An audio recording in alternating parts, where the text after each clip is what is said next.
예레미야 예가는 선지자 예레미야가 BC 586년 예루살렘이 바벨론에게 멸망당했을 때 그 비참한 현실을 경험한 후에 쓴 슬픔의 노래입니다. 총 5편의 예가시로 구성된 이 책은 이스라엘의 상갓집에서 불려짐으로 슬픔을 드러내는 이스라엘의 대표적인 노래로 알려져 있습니다. 어제 제가 말씀드렸지만요, 예레미야 예가는 단순하게 그들의 고통을 넋두리하는 책이 아닙니다. 이 책은 그들의 비통한 현실을 슬퍼함으로 오직 하나님의 구원만이 그들에게 위로가 될 수 있음을 고백하는 그런 고백의 책이다라고 볼 수가 있겠습니다. 그래서 이 예레미야 예가의 마지막 장인 오늘 본문의 말씀도 결국 하나님의 자비를 구하는 기도의 노래다라고 볼 수 있는 것입니다. 제가 1절 말씀 읽겠습니다. 여호와여, 우리가 당한 것을 기억하시고 우리가 받은 치욕을 살펴보옵소서 하세요. 오늘 예레미야는 그들이 지금 겪고 있는 비극적인 상황을 하나님께서 기억해 주시기를 기도하고 있습니다. 그 고통을 하나님께 탄원하고 있는 것입니다. 사실 이스라엘 백성들이 겪고 있는 고통은요, 그들의 죄 때문이었습니다. 그들이 하나님께 범죄함으로 하나님께서 그들을 징벌하신 것입니다. 사실 예레미야는 이미 오래전에 유다 백성들에게 하나님의 심판을 선포했습니다. 회개하라고 선포했습니다. 그러나 그들은 마음이 이미 굳어져 있어서 하나님의 음성을 듣고자 하지 않았습니다. 그래서 결국 그들은 그 음성을 듣지 않아서 실패하고 말았던 것입니다. 여러분, 오늘 우리 인생을 살아갈 때 사실 잘 듣는다는 것이 얼마나 중요한 것인지를 알아야 됩니다. 사람들의 말도 잘 들을 수 있어야 됩니다. 형제들의 말도 잘 들을 수 있어야 됩니다. 그러나 가장 중요한 것은 하나님의 말씀을 잘 들을 수 있어야 하는 겁니다. 여러분, 그냥 듣고 싶은 것만 듣는 것이 잘 듣는 것이 아니죠. 때로는 듣기 어렵다 할지라도 꼭 들어야 될 것은 듣는 것이 잘 듣는 것 아니겠습니까? 하나님의 말씀은요, 때로는 우리에게 들릴 때 너무나 힘들게, 어렵게, 가슴 아프게 들릴 때도 있습니다. 그러나 주의 말씀은 우리의 삶 속에 들어와서 우리를 살리기 때문에, 우리를 새롭게 하기 때문에 우리가 그 말씀을 놓치지 말고 어렵더라도 듣고 순종해야만 하는 것을 잊지 말아야 된다는 사실입니다. 바다에 가면요, 바다 보리새우라는 것이 있다고 합니다.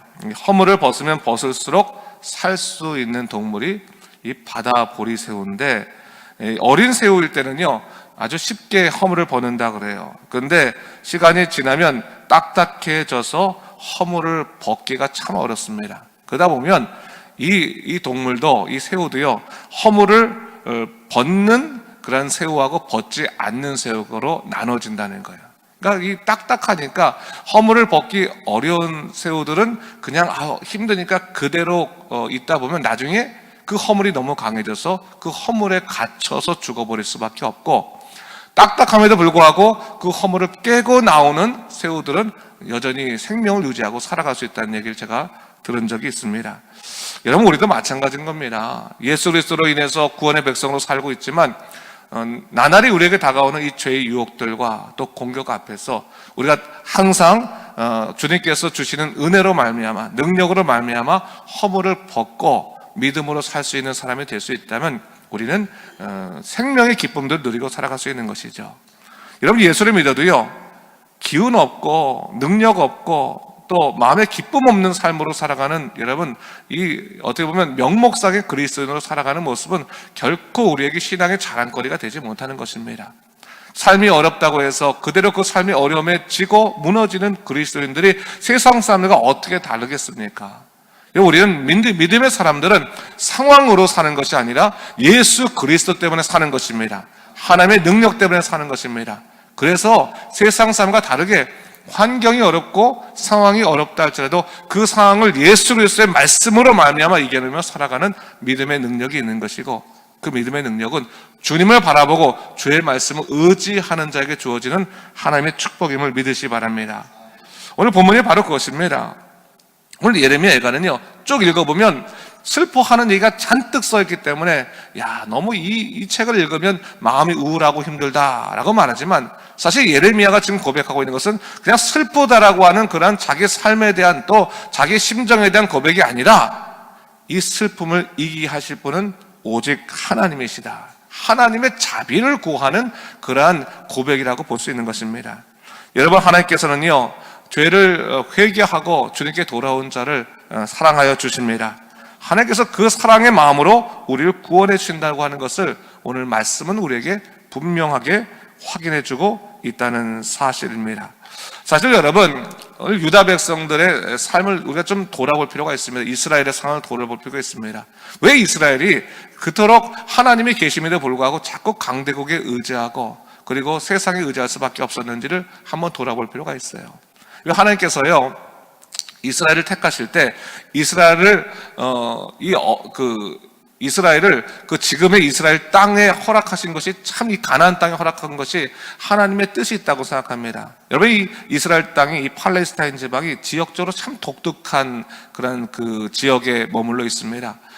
크게 보면요, 열강 가운데 속해 있는 나라예요. 오른쪽으로 가면 바벨론과 메대와 그리고 페르시아나 그런 강대국들이 존재하고 있고, 위로 올라가면 나중에 뭡니까? 로마입니까? 네, 또 마케도냐, 네, 헬라 같은 강대국이 있었고, 또 왼쪽으로 가면 아프리카 위쪽에 이집트라고 하는 강대국이 있지 않았습니까? 이 나라는 강대국에 휩싸여 있어서 매 순간마다 생명의 위협을 받으며 살아갈 수밖에 없는 그런 존재였다고 하는 거예요. 그렇기 때문에 이 조그만 나라가 살아가기 위해서는 어떻게 보면 이 강대국에 의존해서 살아갈 수밖에 없는 그런 형편이 있었어요.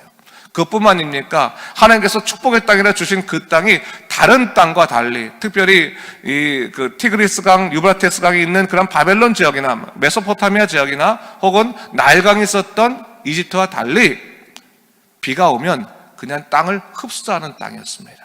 그러다 보니까 농사를 짓기가 애매모호한 어려운 땅이었다고 하는 거예요. 가뭄이 나면 그러니까 항상 이집트로 도망갈 수밖에 없는, 또 피할 수밖에 없는 그런 여지에 있었던 그런 땅이었다는 거예요.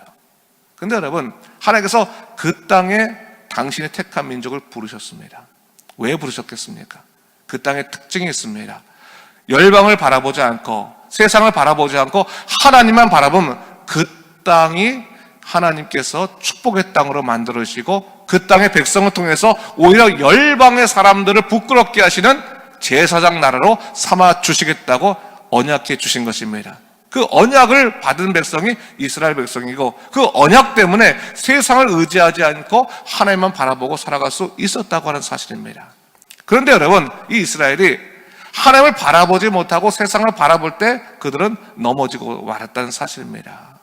오늘 하나님께서 분명히 우리에게 이 이스라엘 백성의 이야기를 통해서 주시고자 하는 것이 뭡니까? 너희도 세상에 하나님께서 보내실 때 어려움을 당할 수가 있고 또한 결핍을 느낄 수 있다고 하는 겁니다.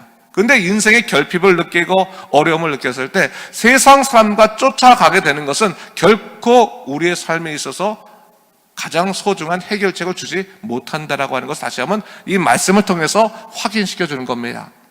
여러분, 우리가 인생에 결핍이 있을 수 있습니다. 여러분, 우리가 일을 하다 보면 일이 잘 풀릴 때도 있지만 일이 안 풀릴 때도 있습니다. 여러분, 이민생활하는 것이 일이 뭐 다 잘 풀리겠습니까? 힘들 때가 있는 겁니다. 그런데 여러분, 인생의 결핍을 느낄 때 우리가 누구를 붙드느냐가 우리의 삶에 있어서의 힘이 어디서부터 오는가를 결정한다고 하는 것입니다. 여러분, 인생 결핍이 있을 때 사람만 쫓아다니다 보면 기도할 시간을 잃어버립니다. 그러다 보면 하나님으로부터 오는 힘을 우리가 얻지 못하는 것입니다. 오히려 인생의 결핍이 있을 때 하나님께 무릎 꿇고 하나님만이 나의 전부 되십니다. 하나님께서 나를 통하여 하나님이 살아계신 것을 증거하여 주시옵소서라고 기도한다면 하나님께서는 그 문제를 해결시키시면서 하나님의 살아계심을 세상 사람들에게 보여주는 가장 놀라운 영적 통로로 삼아 주실 것이라고 하는 사실입니다. 그래서 성도 여러분, 하나님을 붙드십시오. 여러분, 힘들수록 하나님 붙드셔야 되는 겁니다. 하나님이 나를 통해서 반전의 놀라운 역사를 일으키시고 역전의 역사를 일으키심으로 말미암아 하나님이 살아계심을 증거하여 주실 것입니다. 오늘 본문을 보니까 오늘 본문 3절에서 이런 얘기를 하고 있습니다. 제가 3절을 읽어보겠습니다. 우리는 아버지 없는 고아들이오며 우리의 어머니는 과부들 같으니라고 했어요. 오늘 예레미야가 무엇을 말하고 있습니까? 이스라엘 백성들이 하나님을 버리고 스스로 세상을 찾아서 결국 세상 가운데 흩어져서 결국 이 바벨론의 포로가 된 모습을 보니까 우리의 모습이 어떻다는 겁니까? 아버지 없는 고아들 같다, 이렇게 이야기하고 있는 것을 볼 수가 있습니다. 예레미야는 말하고 있는 겁니다. 하나님을 잃어버린 백성은 아버지 없는 고아들과 같다라고 말하는 겁니다. 이 말은 역으로 말한다면 하나님을 기억하고 그분을 구하는 백성은 아버지의 사랑과 자비를 누리는 사람들이다 라고 하는 것을 얘기하고 있는 겁니다. 여러분, 하나님을 우리의 아버지로 삼았으면 하나님께서 영원하시고 모든 것을 갖고 계시고 모든 것을 이루시는 전능하신 하나님이기 때문에 두려워하지 마십시오. 하나님이 우리의 아버지인데 무엇을 그렇게 걱정하겠습니까? 잠시 어려울 수 있지만 하나님이 나의 아버지신다면 그것은 문제가 되지 않는 겁니다. 하나님께서 길을 예비하시면 우리가 세상에 대해서 승리할 수 있는 믿음의 사람으로 굳건히 설 수 있는 것입니다. 이런 의미에서 여러분 19절 말씀을 우리가 다 같이 함께 고백하도록 하겠습니다. 시작. 여호와여, 주는 영원히 계시오며 주의 보좌는 대대에 이르나이다 했어요. 우리들은 약하나 주님은 강하십니다. 우리들은 찰나의 인생을 살아가지만 주님은 영원하신 하나님이십니다. 그 다음 믿는다면 주님이 우리 아버지이기 때문에 그 영원하신 하나님의 능력을 우리가 누릴 수 있는 것입니다. 매 순간 우리가 세상을 살아갈 때 세상 속에서 겪게 되는 그런 고민들, 또 결핍들, 또 슬픔들 있을 수 있지만 거기에 넘어지지 않아야 될 가장 큰 이유는 우리는 우리 영원하신 전능하신 하나님을 우리의 아버지로 두었기 때문입니다. 그 아버지에 대한 믿음을 갖고 오늘도 힘차게 살아가는 여러분 되시기를 주님의 이름으로 축원합니다. 기도하겠습니다. 주 하나님 아버지, 참으로 감사합니다. 이 아침에 다시 한번 우리 인생을 돌아보면서 우리 인생은 약하나 하나님은 강하시고 하나님은 전능하신 분임을 다시 한번 고백합니다. 하나님께서 우리의 아버지 되어주셨으므로 하나님, 우리 이 세상을 지지 아니하고 주님 바라보며 믿음으로 살도록 인도하여 주시옵소서. 주님과의 관계 속에서 평안함을 느끼게 하여 주시고 주님과의 관계 속에서 하나님의 능력을 의지하고 살아갈 수 있도록 우리를 붙잡아 주시옵소서. 감사드리며 이 모든 말씀 예수님 이름으로 기도드립니다. 아멘.